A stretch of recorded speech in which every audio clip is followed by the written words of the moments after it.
আল্লাহর দ্বীন আল্লাহর জমিনে কায়েম করার যেই সুযোগ আসছে, এই সুযোগ আমার মনে হয় আমার চাইতে অনেক বয়সের মুরব্বীরা আছেন, এই সুযোগটা বিগত দিনে আর কোনোদিন আসে নাই। এখন একটা সুবর্ণ সুযোগ, এই সুযোগ আমাদের কাজে লাগাইতে হবে। কাজে লাগাইতে হলে এই দিন বিজয়ের যেই কাজ, এই কাজটা একা একা করা যায় না। ইমামতি, একজন মানুষ ইমামতি এক মসজিদে করে, আবার একজন মানুষ যদি চিন্তা করে যে আমি তাহাজ্জুদ পড়বো, একা একা পড়তে পারে। দুনিয়ায় অনেক ইবাদতের কাজ আছে যেগুলো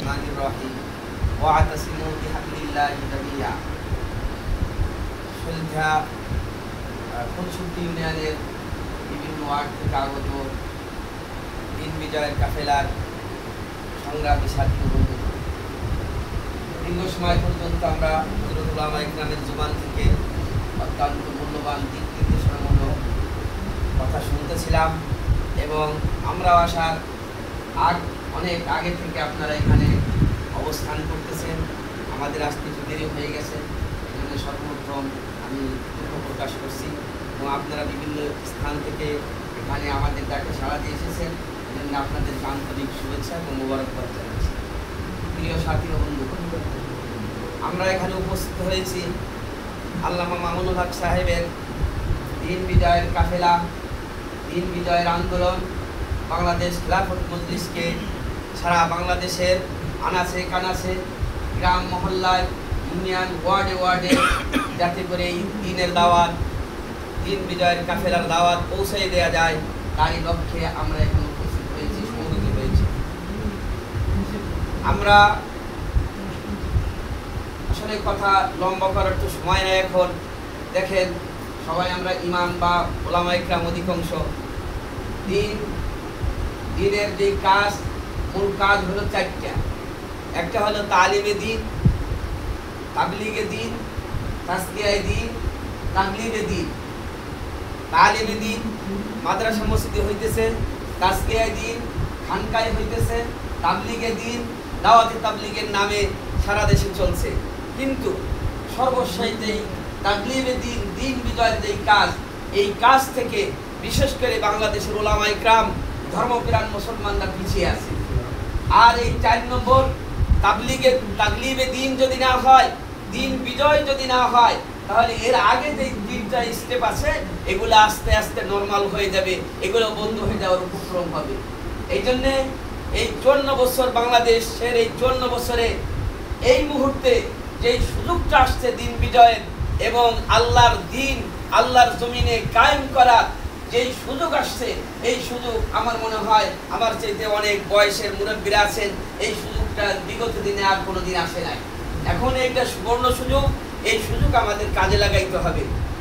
কাজে লাগাইতে হলে এই দিন বিজয়ের যেই কাজ, এই কাজটা একা একা করা যায় না।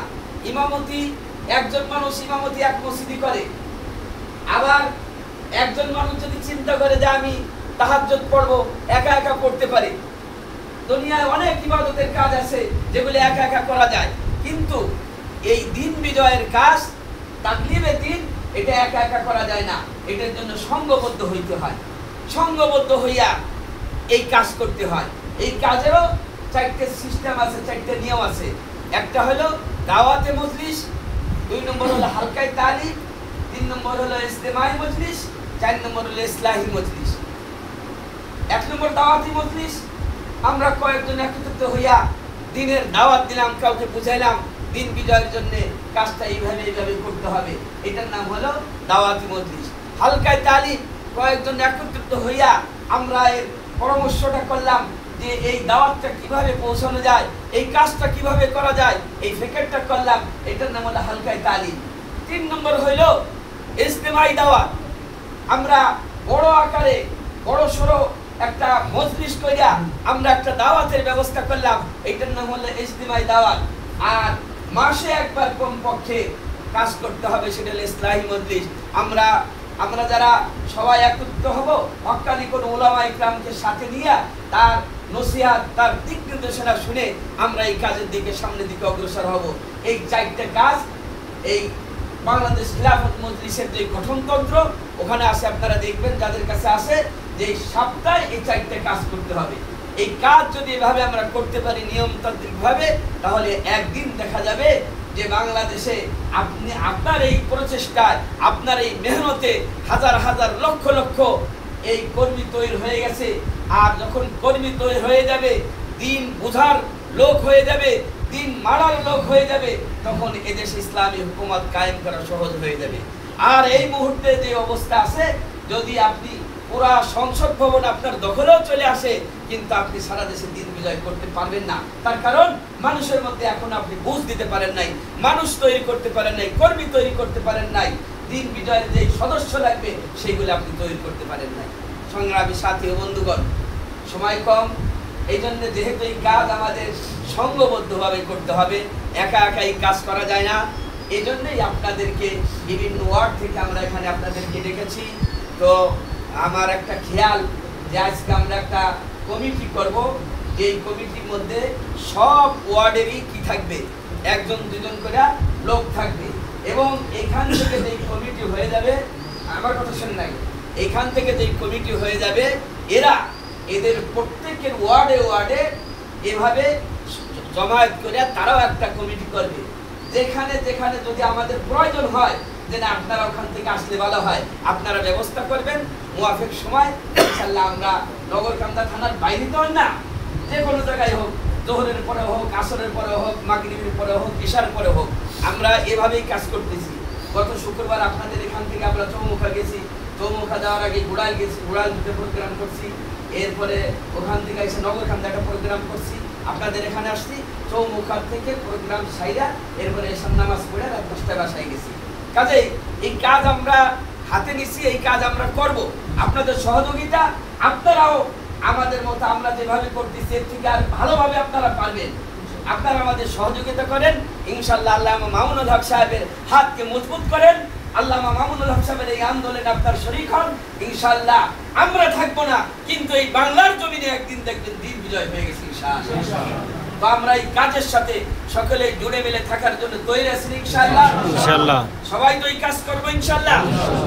না আজকে নাম লেখাই দিয়ে গেলাম আর কোনো যোগাযোগ করবো না, যে না অমকে বলছে আবার তুই খিলাফত মজলিসে যোগ দিছিস, তোর খবর আছে, আর আমি পাশে চলে গেলাম, এভাবে হবে নাকি?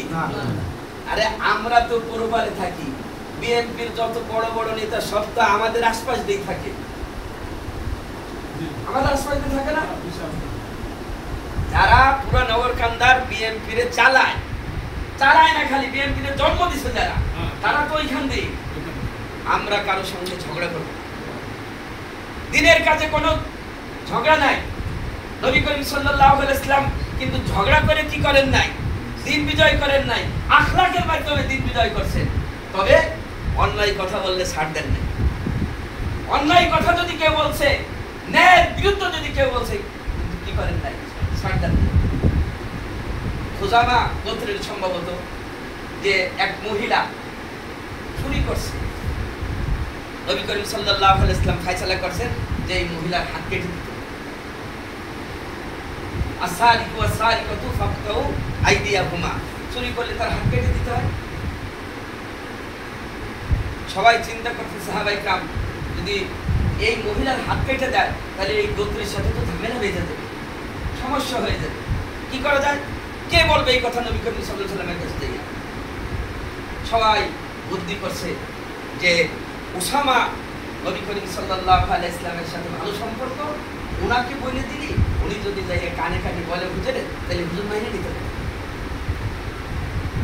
সবাই উসামারে সেট করছে, উনি গিয়ে নবী করিম সাল্লাল্লাহু আলাইহি ওয়াসাল্লামের কানে কানে বলছেন, ইয়া রাসূলুল্লাহ, এই মহিলার যদি হাত কেটে দেন তাহলে সমস্যা হয়ে যেতে পারে, একটা ঝগড়া লেগে যেতে পারে। নবী করিম সাল্লাল্লাহু আলাইহি ওয়াসাল্লাম বলেন যে লাউ সারাকাত ফাতিমাতু বিনতু মুহাম্মাদিন লাকাতাতু আইদিয়াহুমা,